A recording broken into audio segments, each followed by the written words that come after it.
لو بتكتب عقد ومش هتراجعه مع محامي قبل ما تمضي عليه يبقى تستاهل اللي يحصل لك.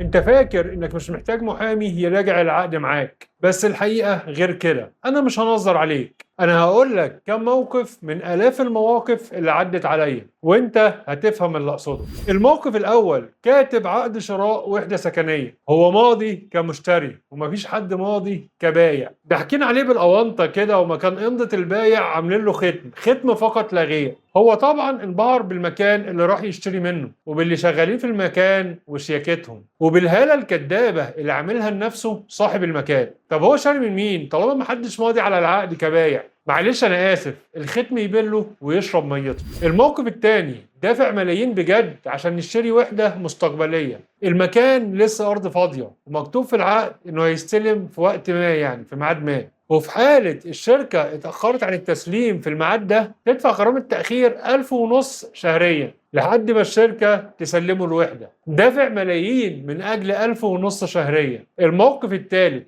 كاتبين إجباري يستلم الوحدة اللي هو شاريها خلال شهر من إعلانه إنه يجي يستلم الوحدة، ولو اتأخر عن الميعاد اللي هو شهر من تاريخ إعلانه يعتبر استلم الوحدة اللي هو شاريها حكما، مالوش حق يعترض على أي حاجة موجودة في الوحدة، يستلم كده عمياني. وطبعا الشاري كان مسافر وكمان قعد شوية حلوين يقضي أجازته، على ما فكر يروح الشركة يستلم كان عدى شهور من تاريخ إعلانه، واتفاجئ بالوحدة وتشطيبها وكل حاجة كانت مفاجأة ليه حقيقي، ولا حاجة من اللي اتفق عليها ودفع فلوس على أساسها كانت حاصلة. شغل كان كروتة، كان متفق على أعلى الخامات، لقى اللي حاصل أرضى الخامات. كان متفق إن الشركة تجيب له الأجهزة الكهربائية، راح الشركة بتقول له سامحنا في الأجهزة الكهربائية، هيسامحهم في جنيه ونص باين. كل اللي اتفق عليه طلع أونطة، والشركة عارفة ده كويس وبتلعب على ده كويس، بتلعب على اللي مسافر بره البلد. الموقف الرابع، بند مكتوب في العقد انه لو اتاخر عن دفع قسط من الاقساط، يعني هو شاري دفع مبلغ وبيدفع اقساط والوحده لسه هيستلمها في المستقبل، فمكتوب انه لو اتاخر عن قسط من الاقساط لمده معينه يعتبر العقد لاغي بدون اعذار او انذار او تنبيه، وما ياخدش فلوسه الا لو الوحده اللي هو متعاقد عليها الشركه باعتها لحد تاني، ده وياخد فلوسه مخصوم منها 20%. وطبعا جم في قسط من الاقساط مطلوا ومرضوش يستلموا القسط، ومرهمه بقى وكلام رايح وكلام جاي لحد ما عدى ميعاد القسط، وعدى على ميعاد القسط كمان شهرين ثلاثه، واتفاجئ بعدها يا نكتب عقد جديد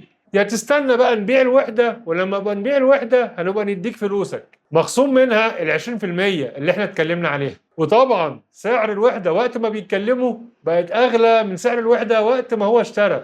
الوحده نفسها سعرها زاد والفلوس اللي هو دفعها قيمتها قلت. طبعا اضطر يكتب عقد جديد بمبلغ جديد واتفاق جديد وشروطهم الجديده. موقف خامس، حد شاري وبيراجع العقد بنفسه مش معاه محامي، وعامل فيها موجه اللغه العربيه. مكتوب في العقد الوحده المبيعه، يقول لك لا المفروض تتكتب الوحده المباعه مش الوحده المبيعه، واعتراضات كتير بقى من الشكل ده من غير ما يراجع بنود العقد نفسه. انت بتتكلم في لغه عربيه وهي لغه عربيه صحيحه، الوحده المباعه صحيحه والوحده المبيعه صحيحه، بس هي الفزلكه. هو بقى سايب كل حاجه وبيتكلم في اللغه العربيه اللي هي المفروض ان هي لغه عربيه صحيحه اللي مكتوب بيها العقد اصلا، ما بيراجعش بنود العقد، ما بيبصش على بنود العقد. ده كله كلام اونطه مش هيغير في صحه العقد شيء، فلسفه فارغه. عمال يتكلم في كل ده ومش واخد باله ان العقد مكتوب فيه ان ضريبه التصرفات العقاريه عليه. هي ضريبه التصرفات العقاريه الطبيعي والمنطقي ان هي تكون على البائع اصلا مش على المشتري، مكتوب في العقد انها على المشتري اللي هو موجه اللغه العربيه اللي احنا بنتكلم عنه. هو شايف اللغه العربيه اللي عمال يقاوح فيها، ما شافش البند ده ولا اتكلم فيه، ولا شاف انه شايل مبلغ فوق اللي المفروض يدفعه 100,000 جنيه على الاقل. هو شاف كده، شاف انه مش محتاج محامي معاه يراجع العقد، ما انا عارف لغه عربيه و200 في اللغه العربيه، عاوز محامي في ايه؟ مع ان زي ما قلنا العقد اصلا مكتوب بلغه عربيه صحيحه. موقف سادس، عقد كان مكتوب فيه ان يدفع الطرف الاول البايع شرط جزائي كذا في حاله الاخلال ببنود العقد.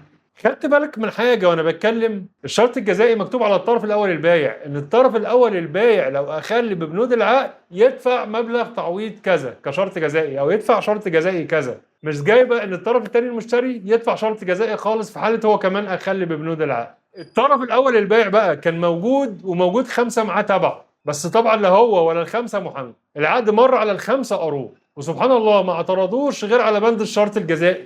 بس ما اعترضش ان الشرط الجزائي عليه هو بس، ده اعترض ان الشرط الجزائي المبلغ قليل المفروض يزيد عن كده. براحتكم، المبلغ يزيد عن كده، المبلغ عليكم انتوا بس اصلا. موقف سابع واخير، حد اتفق مع دار نشر ان دار النشر دي هتنشر الروايه بتاعته، وعلى فكره هو كتب العقد مع الدار دي ووافق عشان شرط وحيد هو شافه ميزه، ان الدار وعدته انها تنشر روايته في معرض الكتاب، وطبعا فرشوا ليه الارض حرير. ولولا ان هم وعدوه ان هم هينشروا ليه الروايه في معرض الكتاب هو ما كانش تعاقد معاهم. المهم طلعت دار النشر اصلا محرومه ان هي تعرض اعمالها في معرض الكتاب، وموقوفه سنتين عن ان هي تعرض منشوراتها فيه. طبعا الكاتب لما عرف اتصدم، ولما جاب لي العقد عشان اراجعه لقيت مش مكتوب ولا في بند من بنود العقد ان هم ملزمين بان هم ينشروا الروايه في معرض الكتاب. ده اصلا مفيش حد من دار النشر موقع على العقد، اللي وقع صاحب الروايه وبس. طبعا صاحب الروايه كان فرحان ومنبهر ان روايته هتنزل في معرض الكتاب ده، ودفع فلوس من جيبه كمان عشان الموضوع ده يحصل. بس في النهايه الموضوع طلع بلح. المواقف كتير جدا واكتر من ان هي تحصى. والله الواحد طول ما هو ماشي في المحاماه بيشوف العجب من ناس بتحاول تتذاكى وتتجاهل دور المحامي او تهمشه، ومش شايفين المحامي ده حاجه مهمه، مش شايفين ان هم محتاجين لمحامي اصلا لانهم اذكى منه وبيفهموا في شغله عنه، وللاسف في الاخر بيلبسوا.